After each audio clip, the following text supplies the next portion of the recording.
वंदे मातरम साथियों, आज एक बहुत इंटरेस्टिंग किस्सा आपको सुनाने वाला हूँ जो अभी मैं जगन्नाथपुरी से जब दिल्ली वापस आ रहा था तो मेरे साथ घटित हुआ, जिसमें अनजाने में ही एक जो है भ्रष्टाचार का पूरा एक जो है जो चल रहा था, जो ट्रेन में सबके साथ होता ही है, वो जो है मुझे जानकारी उसकी मिली।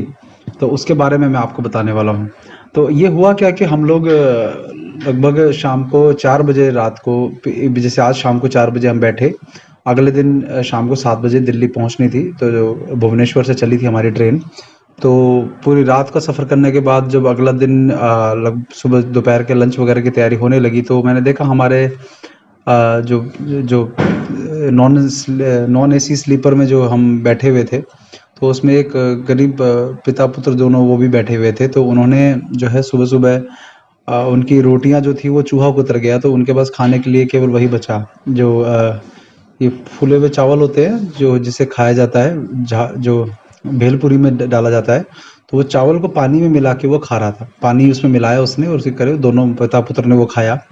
तो मुझे लगने लगा कि शायद इनके पास पैसे नहीं हैं, तो हमने इसको उनको कहा कि आपके पास भोजन की व्यवस्था है क्या? नहीं।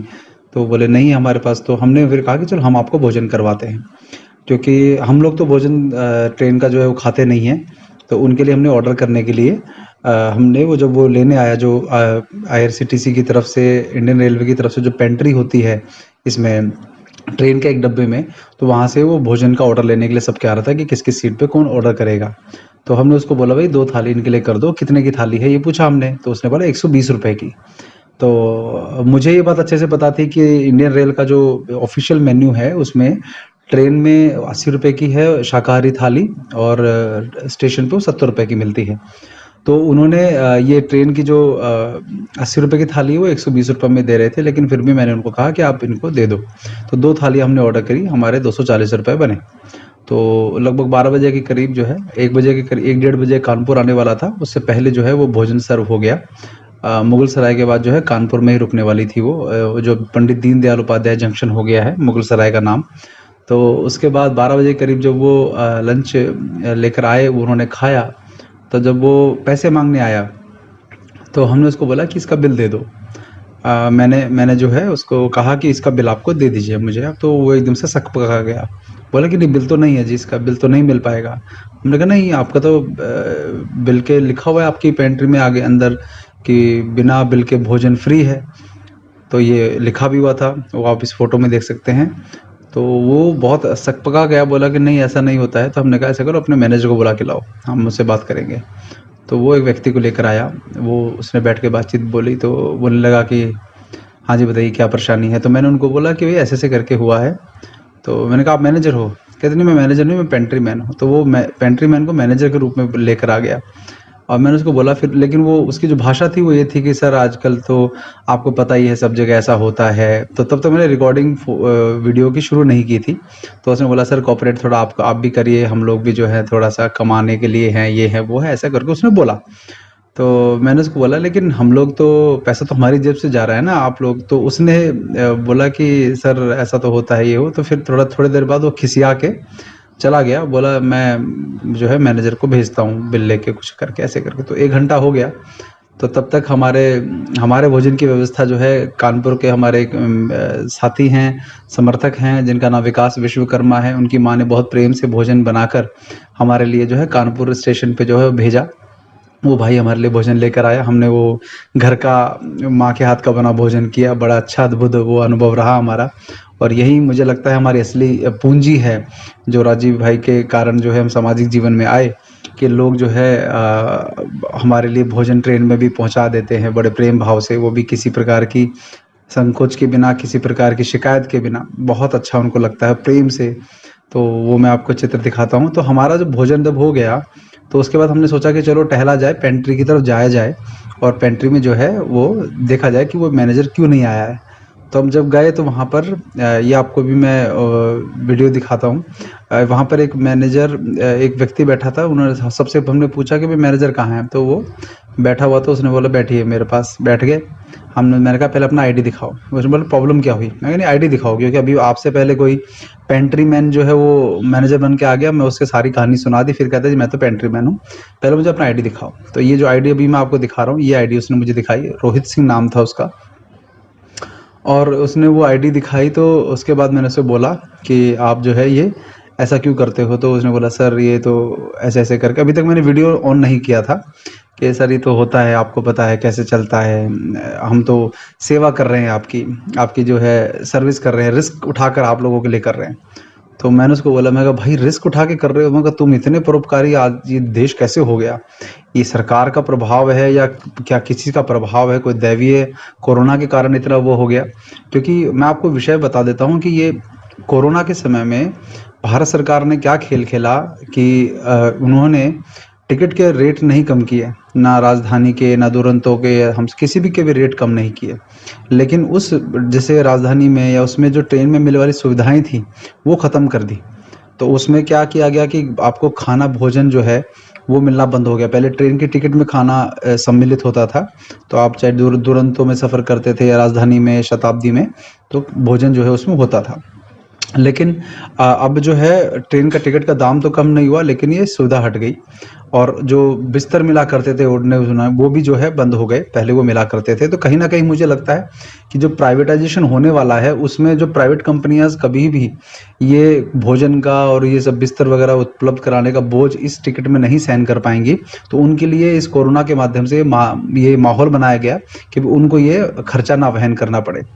तो इसका फायदा कैसे उठाया जा रहा है कि देश में नेता तो लूटने में लगे ही हैं, ये लोग कैसे लूटने में लगे हैं और इसका हिस्सा ऊपर तक भी जाता होगा। तो उन्होंने बोला सर ये तो हम रिस्क लेकर आप लोगों की सेवा के लिए कर रहे हैं, नहीं तो आप लोगों को भोजन नहीं मिलेगा।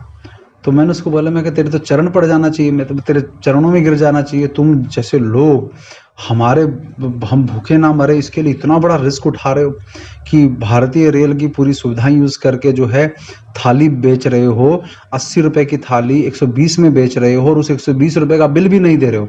मतलब 80 रुपए पे 40 रुपए मुनाफा कमाते हो, तो कि 80 रुपए का बिल दे देते तो आप 40 रुपए का मुनाफा कमाते। लेकिन यहाँ तो पूरा का पूरा 120 रुपए का बिल ना दिया तो पूरा 120 का 20 रुपए जो भी आपका ये गैंग चल रहा है इस सबके जेब में जा रहा है। तो एंड में लूट कौन रहा है? हम 80 का 120 भी दे रहे हैं। तुम 80 रुपए का भी थाली देकर अगर तुम बिल नहीं देते तो चलो फिर भी हम थोड़ा बहुत मान जाते कि ये जो कुपात्र सरकार है इसको जो है बिल देकर टैक्स नहीं देना पड़ रहा। लेकिन हम 80 का 120 भी दे रहे हैं, फिर उसे 120 को तुम जैसे लोगों की जेब में जा रहा है और उसमें तुम दे क्या रहे हो? ट्रेन का खाना तो वैसे भी कचरा ही होता है। तो हमने कहा तो तुम जैसी सेवा तो मतलब हमें लगता है कि ये तो प्रेरणादायक काम कर रहे हो आप। तो उसने बोला सर ऐसी बात नहीं है, ये है वो है। तो फिर मैंने वीडियो ऑन किया, वो वीडियो मैं अब आपको दिखाता हूँ। तो वो वीडियो जब ऑन हो गया उसके बाद उनकी भाषा बदल गई, उनकी टोन बदल गई, उनके व्यवहार बदल गया। तो वीडियो देखिए आप। तो ट्रेन में अभी मैं जो भेजूँगा रेलवे मिनिस्ट्री में आगे, ये मैनेजर हैं रोहित सिंह जी। इन्होंने मैंने इनकी आईडी देख के बोला अब हो क्या रहा है आपको मैं समझाता हूँ क्या खेल चल रहा है। कि जो रेलवे का रेट है एक थाली का वो 80 रुपये है और ये क्या कर रहे हैं कि 120 रुपये में वो खाना बना रहे हैं, ये बोलकर कि सरकार ने अलाउड नहीं किया हुआ खाना बनाने का। लेकिन ये पेंट्री में आपको मैं दिखाता हूँ, पेंट्री में इनके खाना बन रहा है।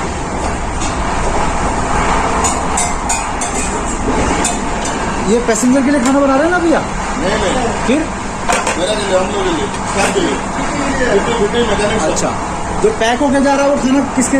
जो पैक होके खाना जा रहा है वो कहाँ बन रहा है? मुगल तरह से पैक हो गया है, यहाँ नहीं बनता, ये बहुत डाला नहीं है ना। अच्छा ओके।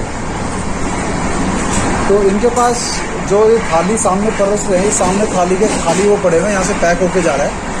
तो अभी रेलवे मिनिस्ट्री को ये जवाब देने के लिए हम जो भेजेंगे तो उसमें ये पता लगाना पड़ेगा कि ये कर रहे हैं एग्जैक्टली इसमें। तो रोहित सिंह जी आप बताइए मुझे ये एग्जैक्टली चल कर रहा है। बैठिए। हेलो बैठिए तो मेरे भाई। अरे सर है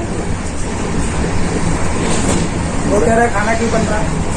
नहीं मैं खाना क्यों बन रहा है? मैं क्यों बोल रहा है? इतना महंगा खाना दे रहा है। वो कह रहा है कि अभी रोहित सिंह जी मैनेजर हैं, पेंट्री मैनेजर, ये कह रहे हैं हेलो कि सरकार कोरोना की वजह से यहाँ पर खाना बनना बंद है, हेलो, लेकिन पैक्ड खाना जो 1 साल की एक्सपायरी डेट वाला जो पैक्ड रेडी टू ईट जो खाना है वो यहाँ पर पैक होकर ये दे नहीं रहे किसी को। ये 120 रुपये में थाली दे रहे हैं, वेजिटेरियन थाली जो है। लेकिन मुझे ये पता लगा कि 120 रुपये में दे, लेकिन सरकारी जो रेट है वो वेज थाली का 80 रुपये है। प्लेटफॉर्म पे 70 का है और यहाँ पर 80 रुपये का है। तो रोहित सिंह जी ये बताइए मुझे, ये जो खाना बन रहा है और ये पैक होकर जा रहा है, कहाँ बन रहा है? आपका वो साथी बोल रहा है कि मुगल सराय से पैक होकर आता है, आप कह रहे हो कि यहीं बनता है, क्या सच है दोनों में से? सर क्या होता है, पराठा वगैरह से बाहर मंगाते हैं, यहाँ राइस बनाते हैं बस। बनाते हैं ना खाना आप यहाँ? खाना बनाना पड़ता है कि मतलब रेलवे का बिजली, रेलवे का स्थान सब कुछ आप यूज़ कर रहे हैं खाना बनाने के लिए, कर रहे हैं ना? हाँ, तो 80 रुपये का 120 में देके आप 20 रुपये का मुनाफा, वो भी आप बिल इशू नहीं करते। आपके साथी ने मुझे बोला, जो कहता बिल इसका नहीं मिलेगा। सर इस समय तो जो रेलवे की पेंट्री में खाना बन रहा है, उस पेंट्री का आप खाना बना के आप बिल भी हमको नहीं दोगे और 20 रुपये ज़्यादा भी चार्ज करोगे, तो ये हो के धांधली हो क्या रही है, मुझे बताओ ज़रा भैया। हेलो, मैं आपसे बात कर रहा हूँ, आप फ़ोन पे बात कर रहे हो। हेलो भैया, मैं आप जिसको फ़ोन मिला रहा हूँ, पहले मुझसे बात करके फिर फ़ोन मिला लो। अरे कुछ नहीं, वो पैसेंजर है, बात करने जाते हैं। किसका फ़ोन लगा रहे हो आप? हेलो भैया, किसका फ़ोन लगा रहे हो, मुझे बताओ ज़रा। अरे कुछ नहीं, तेरा खाना क्यों बन रहा है, इतना महंगा खाना क्यों बन रहा है? इसका जो रेलवे रेट वो कह रहा है ना कि ये पेंट्री मैनेजर जो है, ये सब हर थाली पे 20 रुपये करके आपका जो जेब से 20 रुपये एक्स्ट्रा निकाल, 40 रुपये एक्स्ट्रा निकाल के जो है वो अपनी जेब में रख रहे हैं, कोई बिल भी नहीं दे रहे। और यहाँ पर ये लिखा हुआ है कि अगर आपको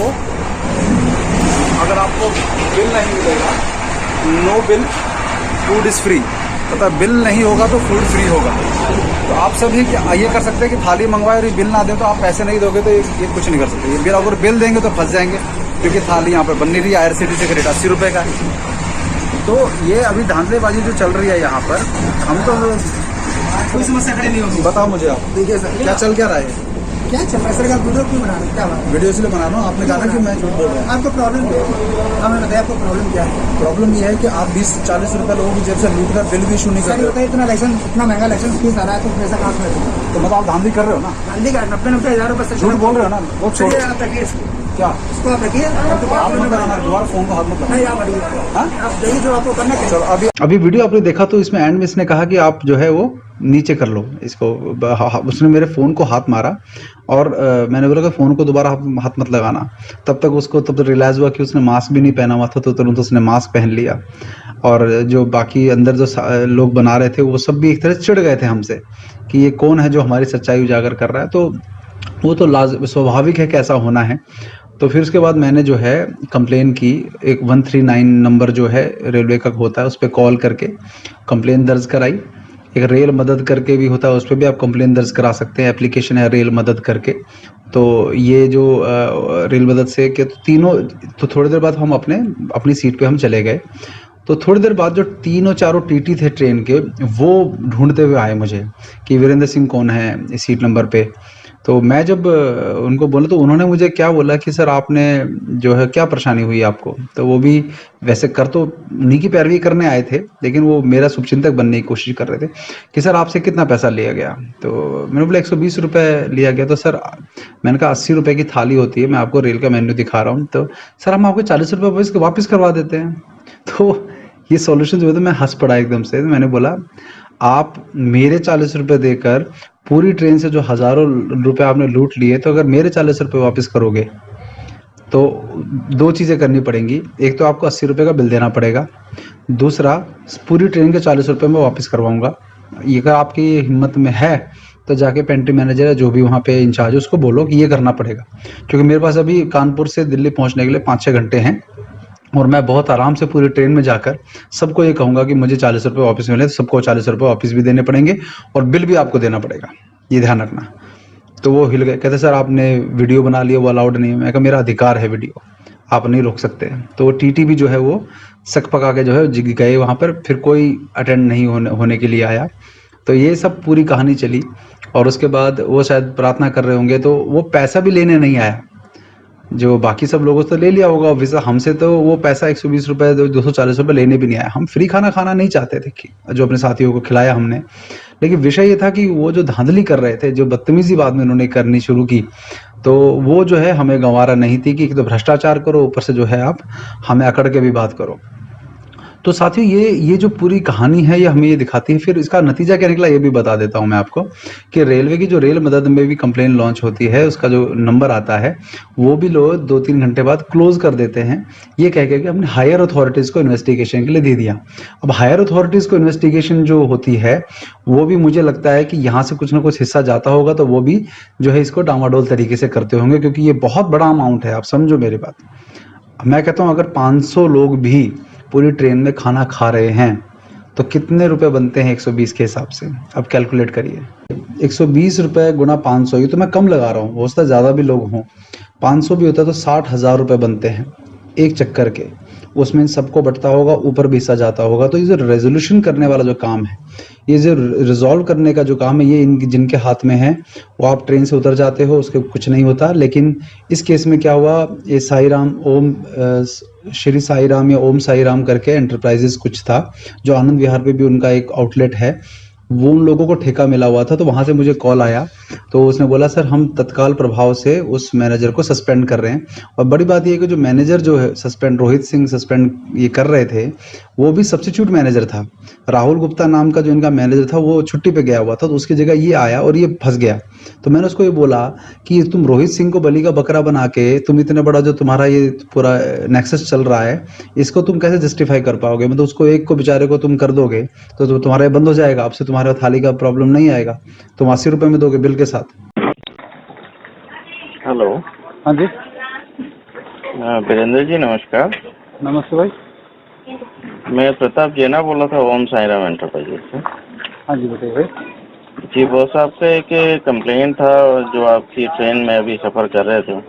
हाँ हाँ जी बताइए क्या इशू है? प्रॉब्लम क्या, आप लोग जो थाली परोस रहे हैं 120 रुपए की, जी जी जी, ये किस रूल के हिसाब से बेच रहे हैं आप? देखिए रूल्स तो अभी कोई किसी भी गाड़ी में फॉलो नहीं होते हैं, आपको ही पता नहीं, है। आपने ये बताने के लिए कॉल किया मुझे? नहीं नहीं, मैं ये बताने के लिए नहीं कह रहा हूँ, फिर जैसा हमारी जो इंटरेक्शन हो रहा है या आप लोगों ने बिल क्यों नहीं दिया हमको 120 रुपए का, जब वहाँ लिखा हुआ है कि without bill food is free, तो बिल क्यों नहीं दिया आप लोगों ने? नहीं, उसकी तरफ से मैं आपको माफ़ी चाहता हूँ, लेकिन ये बिल नहीं दिया तो आप वो पैसे मत दीजिएगा उसको। आप दिए पैसे तो नहीं दिया आपने। अच्छा, तो आपने पूरी ट्रेन से जो पैसे ले लिए बिना बिल के, उसका क्या? नहीं, पूरी ट्रेन से आपको कोई कंसर्न नहीं है, आप बताइए। क्या आपने नहीं, मेरे को पूरी ट्रेन से कंसर्न नहीं है। नहीं बिल्कुल नहीं सर। तो आप ऐसा करिए, फोन काट दीजिए आप। नहीं आप बताइए नहीं, क्या। आप काट दीजिए फोन, आपके बस की नहीं है इसको रिजॉल्व करना। मैं अब ऊपर के लेवल पे देख लूंगा मैं। तो खेल क्या चल रहा है? तो अब इसके बाद जो है जो 139 पे कंप्लेन आई, उन लोगों का भी सेंट्रल से कंट्रोल रूम से जो है कॉल आया आईआरसीटीसी के मेरे पास। उन्होंने कहा कि आप हमें सारी वीडियो, जो भी फोटो आपने खींची है और जो भी ये एक जो जैना करके फ़ोन आया था श्री साई राम एंटरप्राइज वाले का, उसका भी मैंने कॉल रिकॉर्डिंग भेज दिया। अब मैं उसके बाद फॉलोअप करूंगा। तो अभी स्थिति ये है कि क्या एक्शन लिया जाएगा वो मैं बाद में अपडेट करूंगा। लेकिन देखिए हुआ क्या है कि एक तो आपको ट्रेन में वैसे ही पहले जो खाना मिलता था कम से कम ताज़ा बना तो मिलता था, आज का ही बना मिलता था। अब ये कोरोना के नाम पे क्या हुआ कि अब ट्रेन में आपको ये पैकेट बंद जो है, ये रेडी टू ईट जो है वो हल्दीराम के मिलते हैं, जो महंगे भी होते हैं और वो इतने 1 साल की एक्सपायरी डेट वाला होता है। तो प्योर जो है आपको ऐसी चीज़ दी जा रही है जिसे खाने के बाद आपको हो सकता है कि पेट तो भर जाए, लेकिन 1 साल के एक्सपायरी डेट वाला दही, ये कढ़ी चावल या ये सब चीज़ें जो हैं, ये किस प्रकार से हमारे यहाँ आयुर्वेद में जहाँ एक दिन का सुबह का शाम को नहीं खाया जाता, शाम का सुबह नहीं खाया जाता, वहाँ 1 साल के एक्सपायरी डेट वाला जो पका हुआ खाना है जैसे गर्म करके आपको दे दिया जाएगा, वो खिलाने का प्रबंध हो रहा है। तो ये इस देश में जो है आपको हाइजीन के नाम पर, डिस्पोजेबल के नाम पे जो जहर परोसा जा रहा है सरकारी तंत्र के द्वारा, तो हम अगर उन्होंने कोरोना की वजह से अगर आपको ये पैकेट फूड देना बंद शुरू कर दिया है, तो ट्रेन में स्टाफ के लिए भी खाना बन रहा है, ट्रेन में जो है इस तरह की धांधलेबाजी भी चल रही है, थालियाँ भी बँट रही हैं, सब कुछ हो रहा है। तो आप लोगों ने पहली बात तो ट्रेन के किराए से जो खाना हटा दिया वो भी समझ में आ गया, लेकिन अब इस तरह का जो डिब्बा बंद आप जो 1 साल के एक्सपायरी डेट वाला खाना आपने परोसने के लिए बोला है कि कोरोना के कारण, अब उसकी जगह ये धांधली भी चल रही है। तो ये जो चल रहा है पूरा का पूरा व्यवस्था, इसमें आप देखिए कोई भी भ्रष्टाचार करके अपने देश के लोगों को लूटने से बाज नहीं आ रहा है। जब आपको मौका दिया जा रहा है तो आप लूट रहे हैं सब। तो ये जो बंद करने के लिए आप सबको आवाज़ उठानी पड़ेगी। ये जो पूरा विषय था, यही था कि जब आप कुछ ऐसा गलत देखते हैं, बात 20, 30, 40 रुपए की नहीं है। बात ये है कि इस तरह की लूट के खिलाफ जब आप आवाज़ उठाएँगे, तो आपके अंदर इस सिस्टम की समझ आएगी कि ये लोग किस तरह से काम करते हैं, किस तरह से गलत ये करते हैं। क्योंकि इसमें एक मैं और आप छोटा-सा आप कहानी सुनाता हूँ आपको। उसी दिन उसी ट्रेन में सुबह को क्या हुआ, रात में किसी ने वॉश बेसिन में, हमारा बिल्कुल वॉश बेसिन के साथ वाला बर्थ था, 18 जो 76-75 नंबर जो होता है, तो वहाँ पे किसी ने चावल डाल दिए। वो भी समझदार लोग हैं क्योंकि चावल डालने की बहुत अच्छी जगह ढूँढी उन्होंने, कूड़ेदान में नहीं डाला। चावल डाल दिए, वो भर गया और उसकी वजह से छप-छप करके वो पानी पूरा हिलते उस भर गया उसमें। रात भर जब ट्रेन चली तो छप पूरा जो है फर्श गीला हो गया और चिप पूरे में हो गई। तो सुबह जो ज़िम्मेदारी इनकी होनी चाहिए थी कि भई ये पूरी ट्रेन में बिना कहे सफाई करें, उसमें हम मुझे पहले क्लीन माई कोच करके वो एक एप्लीकेशन होती है कोच मित्र करके, उसमें मुझे एप्लीकेशन रिक्वेस्ट डालनी पड़ी कि भाई मेरे कोच को साफ़ किया जाए क्योंकि बहुत गंदगी हो गई है यहाँ। तो जो साफ़ करने आया तो उसमें होता क्या है कि एक कोड जनरेट होता है। एक कोड होता है जिसको यदि देंगे तो वो है कि आप संतुष्ट हैं तो ये कोड, अगर काम से संतुष्ट नहीं है तो ये कोड। तो वो जो सफाई करने आया था, जो आपने वीडियो में भी देखा होगा, जो एक खाना बना रहा था जो कह रहा मुगल सराय से चढ़ता है, ये व्यक्ति एक सफाई करने वाले का एक टूटी फूटा सा एक जो मॉप होता है वो लेकर आया। तो ये मैं आपको बता किस ले रहा हूँ कि देखिए ये चालाकी किस तरह से हमारे देश में होती है। ये जो प्राइवेटाइजेशन की तरफ जो ट्रेंड्स बढ़ रही हैं, उसके बाद भी ठीक नहीं होने वाला, ये मुझे पता है अच्छी बात से, ठीक है। तो इसमें होने क्या वाला है कि वो व्यक्ति आया, उसने सफाई करने से पहले ही मुझसे पूछा कि भाई साहब वो कोड आया होगा आपके, उसको कोड दे दो। तो अभी इतनी कॉन्फिडेंटली उसने मांगा जैसे उसका अधिकार है वो कोड मांगना, लेकिन उसने मुझे ये नहीं बताया कि ये कोड काम करने के बाद, तो मैं इतना बुद्धि हमें भी थी तो हमने कहा, मैं कहा काम तो कर लो पहले, मैं सेटिस्फाइड हूँ या नहीं हूँ, 2 कोड आए हैं मेरे पास तो मैं आपको तभी तो दूंगा ना कोड। तो उसने बोला नहीं सर वो थोड़ा दे देते तो हम मैं कहा नहीं अभी नहीं दूंगा, काम करने के बाद दूंगा। तो उसने सफाई थोड़ा बहुत यूं रगड़ा करा दिया, बिल्कुल मैं खाना पूर्ति हमारे सामने करना तो कोच था क्लीन, लेकिन वो सामने से कुछ थोड़ा कर दिया, अभी गंदा दिख रहा था अभी भी। फिर कहते सर अब कोड दे दो। मैंने कहा तुमने सफाई नहीं करी है, मतलब वो बेशर्म होकर कि 1, 2, 3 बार मांगेगा तो दे ही देंगे, तो हम भी बेशर्म बन गए। तो हमने कहा कि नहीं पहले सफाई करो। फिर तीसरी बार एक लड़के को और भेजा, उसने कोड मांगा, तो मैंने कहा तीसरी बार चौथी बार कोड मांग लिया ना तो मैं और भयंकर कंप्लेन करूंगा, इसलिए चूचा साफ। फिर वो बड़ा सा एक मॉप, अच्छा साफ सुथरा सा मॉप लेके आया और उससे पूरे से जो है पूरा जो है वो उसने साफ, पूरा कोच साफ किया बढ़िया से, टॉयलेट भी साफ करे, सब कुछ साफ कर दिया। और उसके बाद जो है उसको मैंने ये पूछा कि तुम लोग जो हैं ये कोच जो है बिना कहे भी साफ करना चाहिए तुमको, ये हम कंप्लेन करेंगे तो ही करेंगे। तो उन्होंने बोला सर ऐसा नहीं होता, हम तो 8 बजे, वो सब बहाने जो उनके होते हैं टिपिकल। तो क्या हुआ कि फिर मैंने उससे बोला कि कैसा आप तो कोड दे दो मुझे। तो मैंने उसको कोड दिया और कोड देने के बाद थोड़ी देर बाद बोलता सर आप तो डिससेटिस्फाइड वाला कोड दिया, असंतुष्ट वाला कोड दिया है, अब तो काम कर दिया हमने। तो मैंने उसको बोला सुन, 3 बार तूने मुझसे कोड मांगा, तेरा वो अधिकार नहीं था, इसलिए मैं बिल्कुल संतुष्ट नहीं हूँ। तूने सफाई कर दी, ये तुम्हारा कर्तव्य था। अब शाम को हम, सुबह 7 बजे का समय था, मैं कहा 12 घंटे हम यहाँ हैं, दिन भर सफाई करता रहेगा, यहाँ सफाई हो गई अगर दिन में तो शाम को 5-6 बजे मुझसे तू सेटिस्फेक्शन वाला कोड ले जाना। मैं कहा तुम कोड मांगते क्यों हो? कहते सर वो कंप्लेन क्लोज आती है। मैं कंप्लेन क्लोज तब होगी ना जब तुम काम कर दोगे। फिर मैंने उसको बोला, फिर मुझसे शिकायत भी कर रहा है। उसका एटीट्यूड देखिए क्या होता है कि हम स्लीपर में हैं, नॉन एसी में, तो हमको वो छोटा मान रहा है। तो हम कह रहे देखो सर, वो फिर पानी देखो उसने गिरा दिया, वॉश बेसिन में साफ कर रहा था वो बंदा, ये यात्री देखो। मैंने कहा देख सुन, ये यात्री गंदा करेगा इसकी जिम्मेदारी मेरी नहीं है, लेकिन तुम्हारा काम करने की जिम्मेदारी है, तुम शिकायत मत करो। मैं कहा जिस टोन में तुम बोल रहे हो कि देखो, तो ऐसा तुम फर्स्ट क्लास में बोलते हो क्या? मैं कहा हमने फर्स्ट क्लास में भी ट्रैवल किया है, सेकंड में भी ट्रैवल, वहां पर कोई गंदा करता है तो तुम इस तरह से ये लैंग्वेज यूज करते हो, अरे सर क्यों गंदा कर रहे हो, क्यों नहीं करते, क्यों बार बार साफ करने आएंगे क्या, ऐसे नहीं बोलते ना। नहीं हिम्मत पड़ती है ना, क्यों? क्योंकि वहाँ 5,000 6,000 रुपए की टिकट लेके वो बैठा है, तो उसको ज़्यादा इज्जत देनी है। यहाँ पे स्लीपर में जो है वो गरीब लोग जो है, मिडिल क्लास लोग बैठे हैं, तो इनको आप डांट डपट के बात कर सकते हो। तो ये आपका रवैया है। तो मैं आपको जो कहना चाहता हूँ साथियों, कि इन छोटी छोटी चीज़ों के लिए आपको लगता है कि तो वो छोटी छोटी चीज़ें हैं वीरेंद्र भाई, बड़ी बड़ी चीज़ों पे ध्यान देना है। मैं कहता हूँ आप लोगों के अंदर गलत चीज़ों के प्रति आवाज़, और जब भी आप छोटी छोटी चीज़ों को इग्नोर करते हो तो आपके अंदर बड़ी बड़ी चीज़ों को भी सहन करने की, गलत चीज़ों को सहन करने की आदत पड़ जाती है। तो जब आप कुछ गलत देखो, कानून के दायरे में रहकर उसके प्रति आवाज़ उठाओ। उसका नतीजा क्या निकलता है क्या नहीं निकलता, लेकिन उन लोगों के मन में डर ज़रूर बैठता है। उन लोगों को लगता है कि कोई टोकने वाला होगा अगर गलत किया तो आपके एक टोकने से, दिन में एक व्यक्ति भी उसको कोई टोके समझदार बनकर, तो धीमे धीमे धीमे धीमे आपके अंदर जो है गलत के प्रति आवाज़ उठाने का जो एक मानस बनेगा, वो महत्वपूर्ण है। आप उस सिस्टम को बदल पाओगे या नहीं बदल पाओगे अभी मैटर नहीं करता, लेकिन आपके अंदर गलत के खिलाफ आवाज़ उठाने की, बिना गुस्सा किए, बिना मारपीट किए, वो ध्यान रखिएगा। बहुत जल्दी ये लोग आपको उकसाकर, कुछ गलत बोलकर आपको जो है ये कर सकते हैं कि उकसाकर आपके प्रति, आपको अपने प्रति हिंसा करने के लिए उकसा सकते हैं। ये सब होगा। तो आपके अंदर धैर्य का भी एक ट्रेनिंग आपको मिलती है कि किस प्रकार से आपके विपरीत परिस्थितियां हैं, विपरीत परिस्थितियों के लोग हैं, आपके मानस के लोग हैं, उनके साथ भी अपनी शिकायत करते हुए अपना धैर्य बनाकर उस प्रॉब्लम को सॉल्व करने का, उस शिकायत को सॉल्व कराने का मानस कैसे डेवलप किया जाए, इस तरह से आपको करना पड़ेगा।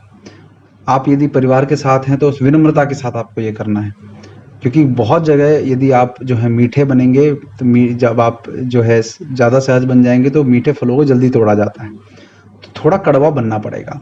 ये कड़वा बने बिना जो है आपको, जिस तरह से अभी वैक्सीन का चल रहा है, तो किसी ने बस ऑर्डर, वर्बली ऑर्डर दिया, तुम्हारा ये बंद हो जाएगा चलो लगाओ, तुम्हारा ये बंद हो जाएगा चलो लगाओ।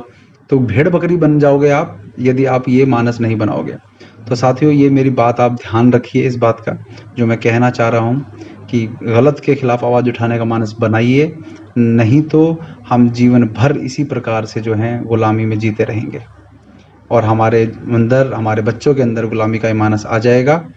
तो इसी संदेश के साथ कि आप अपने अंदर गलत के खिलाफ आवाज़ उठाने की हिम्मत पैदा करिए। उसके लिए आपको और क्या तरीके आप कर सकते हैं मैं फिर कभी बताऊंगा। तो इसी संदेश के साथ वंदे मातरम।